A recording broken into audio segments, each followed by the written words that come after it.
love movies and movie discussions, you've come to the right place. Who am I, you ask? I am The Wiz! And I'm here to review the 1964 thriller Failsafe, starring Henry Fonda, Walter Matthau, Dan O'Herlihy, and Larry Hagman, directed by Sidney Lumet.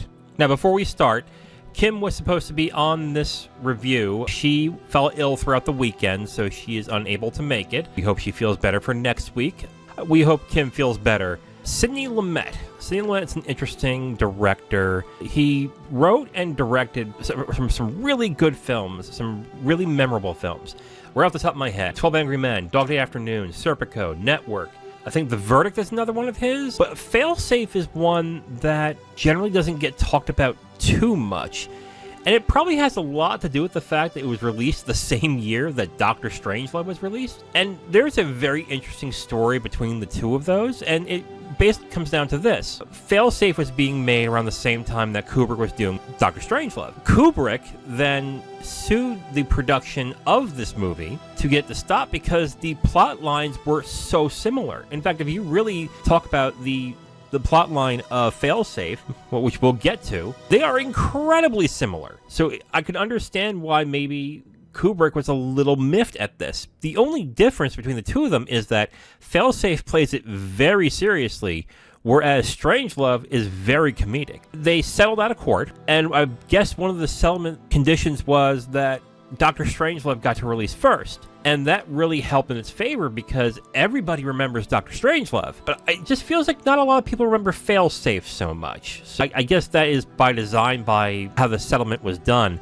Failsafe didn't turn out to be a big success in the box office. It also did not get a lot of awards. It's an interesting story that goes along with the making of Failsafe and how it is looked upon nowadays as one of Sidney Lumet's better films. So why don't we get into it? Let's get into the review of Failsafe, directed by Sidney Lumet. And before we do that, of course, we get into the plot. This is set during the Cold War. A U.S. bomber is equipped with failsafe boxes that instruct planes when and if to attack.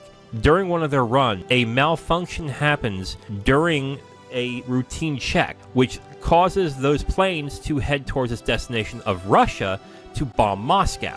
Because of this malfunction, now the President of the United States, who is played by Henry Fonda, must scramble to fix the mistake before the bombs are hit. And that is basically the movie's plot. All right, well, now that we got to the plot, let's get into my 3 points on Failsafe.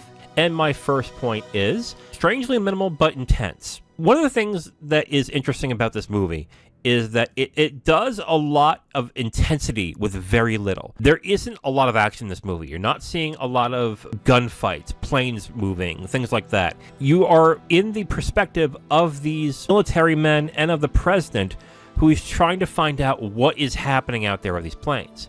As such, everything is dialogue driven. When the intense thing starts to happen, you're learning through it through the other characters talking about it, looking at the radar board, listening in on the phone calls with the premier and with different types of advisors.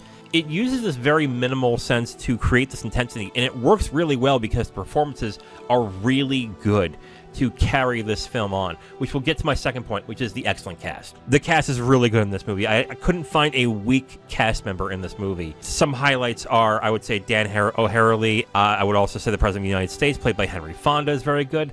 But my favorite performance of this, bar none, is Walter Matthau, who plays a deliciously evil guy in this movie. The performances work really well when talking about the specific thought processes of all these men and the strange juxtapositions that everyone has with each other and how they think this should work.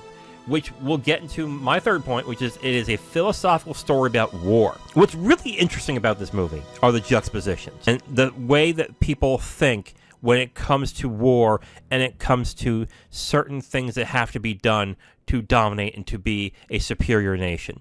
And this goes right into Walter Matthau. Walter Matthau's character is a professor who strongly believes a strong defense is a very strong offense. So when this mistake happened, he comes up with the idea of we need to attack hard and we need to attack now. But the people that you would think would be for it, which is the military, thinks it's ridiculous. You can't do that. And it goes into these interesting conversations that are happening throughout the film. Now, if you're listening on the onset, you'd think Walter Matthau's character is evil. And I would say, I think you're right. But the film has this interesting way of speaking about it and talking about it, where you kind of question whether he has a point, that maybe the military men, the men that are trained to kill, to do all these things, to protect our nation, are not as well equipped as they think they are. But then you have another question that you have to talk about as well. Another thing that this movie talks about is the good things about having a well-trained militia and the bad thing. And what happens in this film really shows that, as great as it is to have a very well-trained militia, there are downsides to this, and it really shows in this movie. It's very interesting. There's also the philosophy of the downfall of technology and being something that is a negative for us when it comes to this thing, because everything that happened in this movie is because technology broke down, and that is another interesting question you can have in this movie. On top of that, what I really like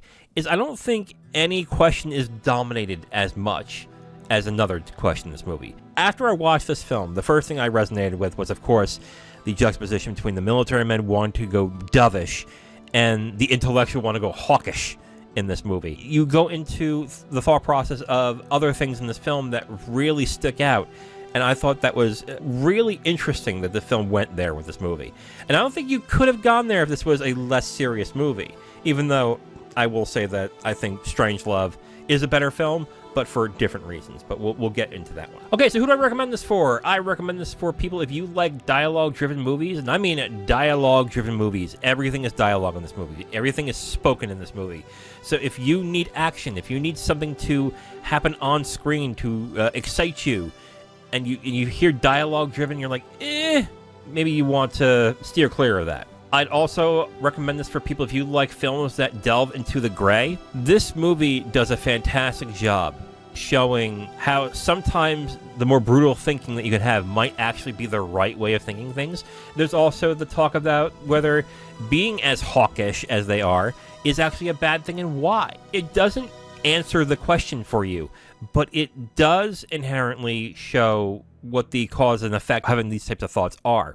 And who do I not recommend this for? I do not recommend this for people if you have recently watched Dr. Strangelove. After I watched this movie, I was really curious about certain aspects of it, so I did a little research. And what I found is that people who watched Dr. Strangelove and then saw this movie thought this was a funny movie. Well, it couldn't have been taken as seriously. And I thought that was interesting, and I kind of understand why. Because they're both dealing with serious subjects that could possibly happen. But Dr. Strangelove makes it go down easier because it's kind of making fun of the whole aspect of, oh, we're fucked, I guess, woohoo! Whereas Failsafe takes it deadly seriously. If you've already watched Dr. Strangelove recently, I want to keep that key word here, recently. If you have recently watched Dr. Strangelove, you might have a little bit of a hard time taking it as seriously and getting invested as you would in, say, something like Dr. Strangelove. So it's a weird not recommendation, I know, but I think that's a good point on that one. I would also not recommend this for people if you get annoyed by no action on screen. I mentioned this in the dialogue-driven portion of the recommended. There is no action in this movie. The most that you see